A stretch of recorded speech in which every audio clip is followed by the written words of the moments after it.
కదా ఉన్నా కదా పేదోడి దుఃఖం నాకు తెలియదా? ఇల్లు కూలితే ఎంత బాధ ఉంటుందో తెలియదా?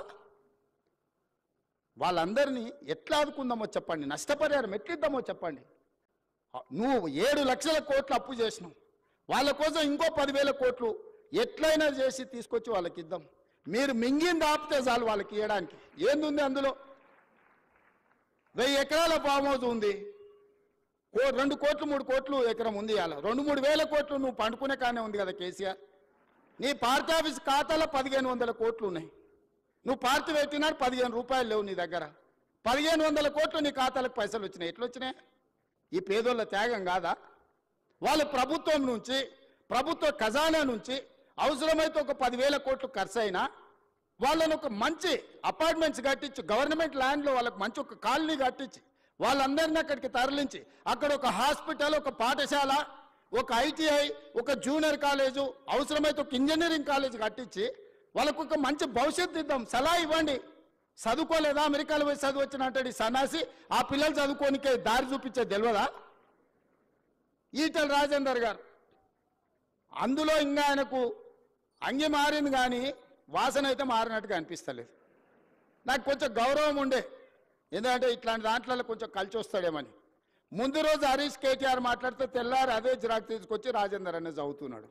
కనీసం భాషనైనా మార్చుకో రాజేందర్ అన్న. నువ్వు అందులో ఉండొచ్చినావని ఇంత బానిసత్వం వాళ్ళకు చూపించాల్సిన అవసరం లేదు. ఎందుకంటే నువ్వు కష్టాలలో ఉన్నప్పుడు వాళ్ళు నిన్ను మెడలోటి దొబ్బినప్పుడు తెలంగాణ సమాజం నీ పక్కన నించున్నది. వాళ్ళ పక్కన నించోకు, దొంగల పక్కన, తెలంగాణ ప్రజల పక్కన నించో. ఇవాళ నేను ఢిల్లీకి పోతున్నారా, రేపు మోడీ దగ్గరకు పోదాం. సబర్మతి రివర్ ఫ్రంట్లో 64,000 కుటుంబాలను బయటకు పంపించిండు ఆయన.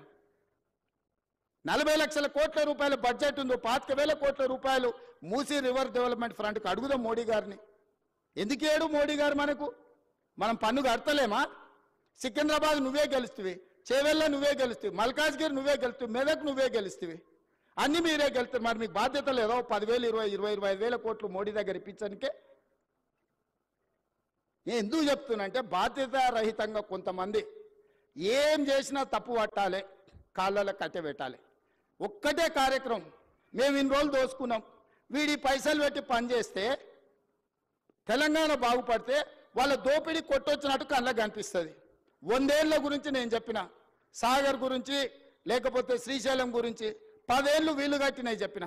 ఇప్పుడు ఒక 10 ఏళ్ళు మనం చేసే నిర్మాణము, రీజనల్ రింగ్ రోడ్ కానీ, రేడియల్ రోడ్స్ కానీ, 4th సిటీ కానీ, మూసీ కానీ, సిటీలో ఫ్లైఓవర్లు కానీ, మెట్రోలు కానీ ఇవన్నీ పూర్తయితే ఈ 10 ఏళ్ళు వాళ్ళు ఏం దోపిడీ చేసి తిన్నారో ప్రజలకు తెలుస్తుందని ఎట్టి పరిస్థితుల్లో అడ్డం పడాలి.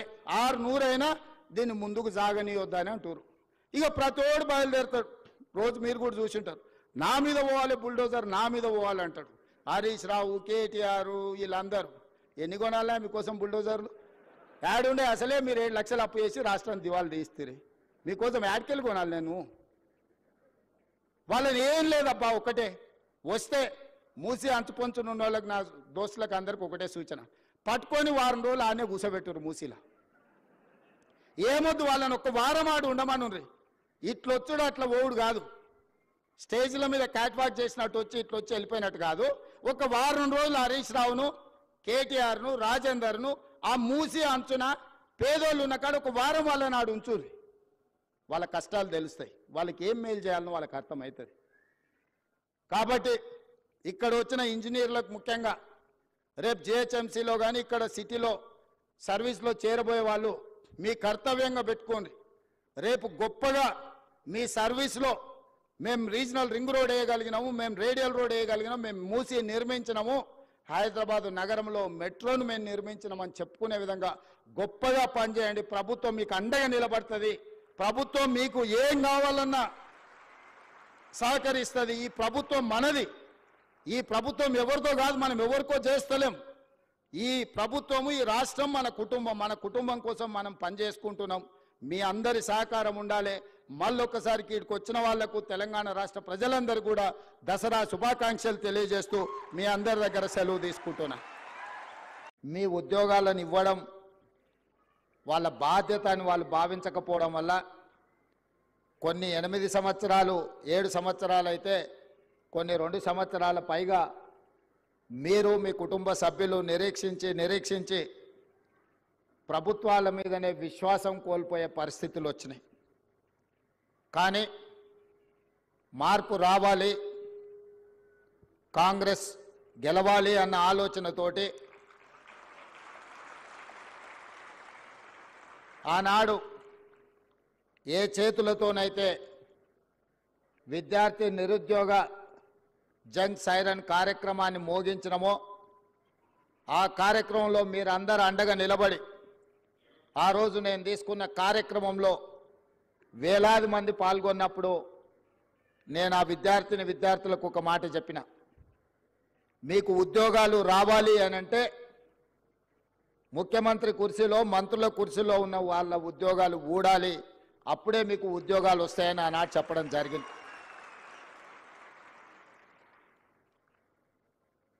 మా మాట మీద ఉన్న నమ్మకంతో మీరందరు కష్టపడి తండాలలో, గూడాలలో, మారుమూల పల్లెల్లో మీ తల్లిదండ్రులను, మీ కుటుంబ సభ్యులను, మీ నాయనమ్మ తాతలను, మీ అమ్మమ్మల్ని, తాతల్ని అందరినీ ఈ ఒక్కసారి మా కోసం ఓటేయండి, ఇది మా భవిష్యత్తు, మా భవిష్యత్తులో మేము ఆనందంగా ఉండాలి అని అంటే ఈ ఒక్కసారి మేము అడిగినట్టుగా ఓటేయండి అని చాలామంది విద్యార్థులు గ్రామాలలో కాంగ్రెస్ పార్టీ కార్యకర్తలు, నాయకులు కాకపోయినా వాళ్ళకంటే ఎక్కువగా శ్రమించి ఇల్లు తిరిగి మా కాంగ్రెస్ పార్టీ శాసనసభ్యులను ఆనాడు గెలిపించడం జరిగింది. అందుకే ఈ తెలంగాణ రాష్ట్రంలో 65 మంది శాసనసభ్యులను గెలిపించుకొని పక్కా ప్రభుత్వాన్ని ఏర్పాటు చేసి డిసెంబర్ 7, 2023 నాడు ఎల్బీ స్టేడియంలో వేలాది మంది సమక్షంలో మా కుటుంబ సభ్యుల కళ్ళల్లో ఆనందం చూస్తూ మేమందరం ముఖ్యమంత్రిగా, మంత్రులుగా ప్రమాణ స్వీకారం చేపట్టడం జరిగింది. ఎల్బీ స్టేడియంలో మాకు ఉద్యోగాలు వచ్చి మేము బాధ్యతలు తీసుకున్నప్పుడు మా కుటుంబ సభ్యులు ఎంత సంతోషంగా ఉన్నారో, కొన్ని సంవత్సరాల నుంచి నియామకాలు జరగక, ఉద్యోగ ఉపాధి అవకాశాలు లేక లక్షలాది మంది నిరుద్యోగ యువకులు నిరాశ చెందుతున్న సందర్భంలో మా మంత్రివర్గం ఆలోచన చేసి సంవత్సరాల కొద్దీ వాయిదా పడుతున్న ప్రభుత్వ ఉద్యోగాలను 90 రోజుల్లోనే 30,000 ఉద్యోగాలు వాళ్ళ తల్లిదండ్రుల కళ్ళల్లో ఆనందం చూసే విధంగా, వాళ్ళ కుటుంబ సభ్యులు సంతోషపడే విధంగా అదే ఎల్బీ స్టేడియంలో 31,000 మంది నిరుద్యోగులకు ఉద్యోగ నియామక పత్రాలు మేము అందించడం జరిగింది. అదే కాకుండా ఈనాడు పండుగ ముందు చాలామంది అన్నారు, పండుగ వస్తుంది, తెలంగాణలో పెద్ద పండుగ, అందరు పండుగ కార్యక్రమాలలో బిజీగా ఉంటారు, ఈ నియామక కార్యక్రమాలు ఇప్పుడు పండుగ ముందు చేపడితే వస్తారో రారో, పండుగ అయినాక చేపడదామని నాకు సూచన చేశారు. నేనన్నా ఈ తెలంగాణకు అత్యంత పెద్ద పండుగ దసరా పండుగ, ప్రతి కుటుంబంలో సంతోషం చూడాలి, వాళ్ళ నియామక పత్రాలు అందించి